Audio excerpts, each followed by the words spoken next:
Bonjour et bienvenue à toutes et à tous. Bonjour. Aujourd'hui, on se penche sur une série d'interventions de Jean-Philippe Tanguy. C'est un député, bon, connu pour son franc-parler, on peut dire. Oui, pour ces critiques assez acerbes du gouvernement actuel en France. C'est ça. Alors, nos sources, ce sont des transcriptions de ses prises de parole, Voilà, où il aborde pas mal de sujets. oui. La souveraineté nationale, l'Europe, la gestion budgétaire, économique. Et puis les jeux politiques, bien sûr, avec des attaques assez ciblées. Très ciblé, oui, contre des personnalités, contre les politiques menées. Donc notre objectif aujourd'hui, c'est de décortiquer un peu tout ça. Essayer d'extraire l'essentiel, de comprendre ses arguments, ses critiques. Et puis de noter aussi ce style, très direct, parfois conflictuel, on peut le dire. Oui, tout à fait. Alors on y va. Ce qui frappe tout de suite, je trouve, c'est l'opposition frontale au macronisme. Ah oui, c'est clair. Le terme revient tout le temps. Il est accusé de mépris envers le peuple, de mensonge constant. Il y a cette formule qui revient, menter systématiquement aux Français. Oui, et puis une incompétence supposée, surtout sur l'économie, le déficit. Le déficit, record absolu de toute l'histoire de France. C'est cité comme ça. Et la dette, 1 000 milliards de dettes supplémentaires. Des chiffres chocs. Et au milieu de tout ça, la question de la souveraineté. C'est vraiment central. Oui, avec le rejet du drapeau européen, par exemple. Vu comme imposé contre la volonté du peuple. Le drapeau français serait le seul légitime. Absolument. Et cette souveraineté, elle est toujours liée en fait à une accusation de trahison. Trahison des intérêts français, c'est ça. C'est ça. C'est un peu le fil rouge, quoi.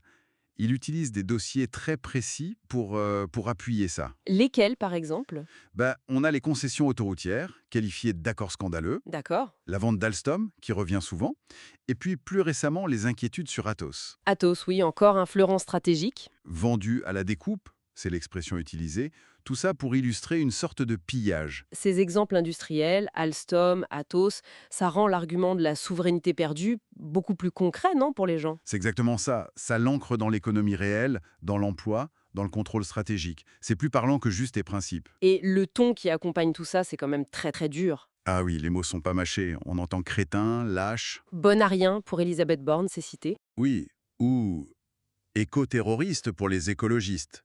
Et il assume ces termes, hein, même quand ça crée la polémique.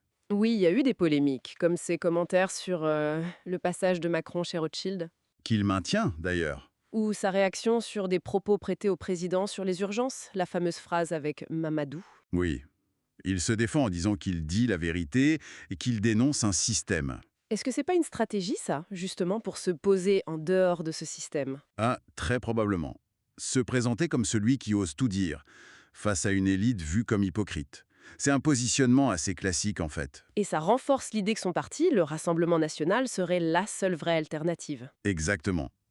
Le parti du peuple face à une clique d'oligarques. C'est comme ça que c'est présenté. Et cette clique, ça inclurait qui, selon lui? Pratiquement tout le reste? En gros, oui.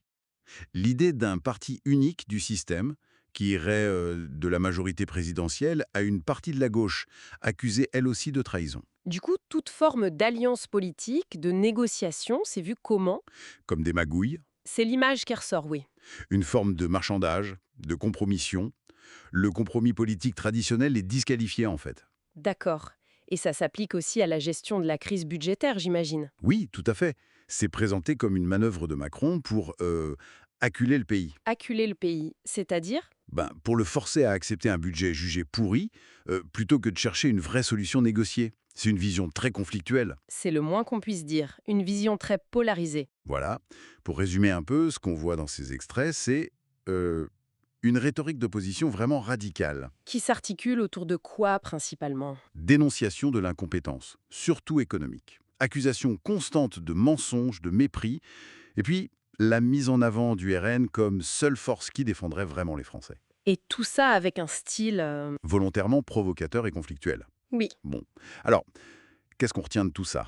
Ces interventions, elles montrent bien une stratégie politique, hein, basée sur la confrontation, la rupture. Oui. Et ça illustre aussi la force de ce type de discours aujourd'hui, qui capte une certaine défiance envers les élites, les institutions. On voit comment des sujets parfois techniques, comme Alstom ou Athos, deviennent des symboles forts. Des symboles d'une trahison supposée, oui. Et pour ouvrir un peu la réflexion pour finir, Ben, on pourrait se demander, Tanguy dépeint un paysage politique où il y a eux et nous.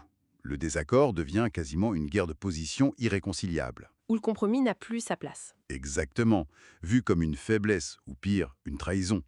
Si cette vision très conflictuelle devenait vraiment dominante, qu'est-ce que ça impliquerait pour le fonctionnement de notre démocratie représentative? Qui repose quand même aussi sur le dialogue, la capacité à construire ensemble. Justement, c'est une question qui mérite sans doute qu'on y réfléchisse.